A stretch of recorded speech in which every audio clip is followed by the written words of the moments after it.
Hi foodies, I made some rice and peas the other day for dinner, and usually I would soak my peas overnight or I would do pressure cooking the day of, but I'm going to do everything from start to finish this time, and I'm just going to be using one pot. So what I have here is the dry peas. We call it peas in Jamaica. Of course, it's red kidney beans, but we call it peas. So I'm adding salt, allspice berries, and garlic. And what we're going to do is we are going to cook this for about an hour until the peas are tender. And of course, if you soak it overnight, it'll cook a little faster. But I wanted to do everything from start to finish for someone who probably doesn't have a pressure cooker.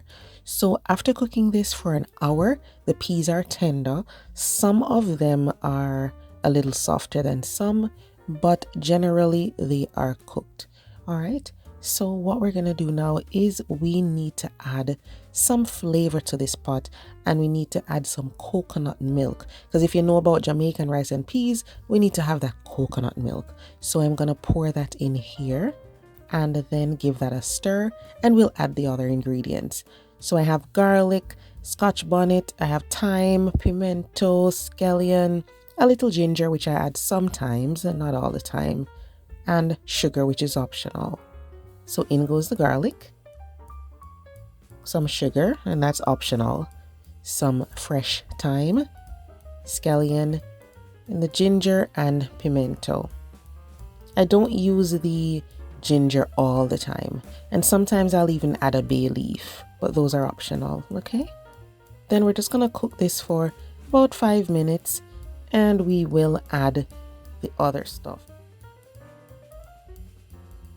So now we're going to go in with some unsalted butter and some coconut oil. This adds flavor, but it also helps to prevent the rice grains from, sticking to each other too much.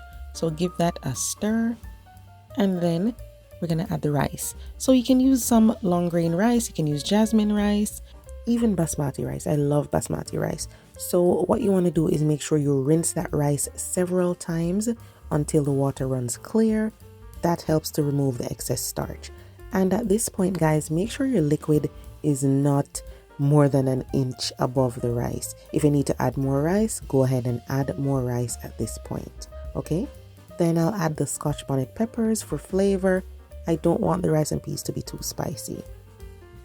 So cover the pot, bring this up to a boil, and then once it comes up to a boil, guys, you're gonna cover it tightly, put some parchment paper on top if you need to before putting on the lid, and cook this at low heat. So you need to lower the heat after it comes up to a boil and cook for 20 minutes. All right. After that 20 minutes has passed, and you can check on it to see if the water has evaporated. And this looks really nice, guys. I just turn off the heat and leave this on the stove covered for about 5 minutes. I couldn't find my cooking fork, but use your big cooking fork and just fluff up the rice, and it is good to go, ready to serve. This was really delicious, guys. It wasn't too, dry, and it wasn't too moist. It's so flavorful. I like when my rice and peas can be eaten without gravy. It's that good. And I had it with some chicken and some vegetables for my Sunday dinner, but this is what the rice looks like close up, guys. You see those little flecks?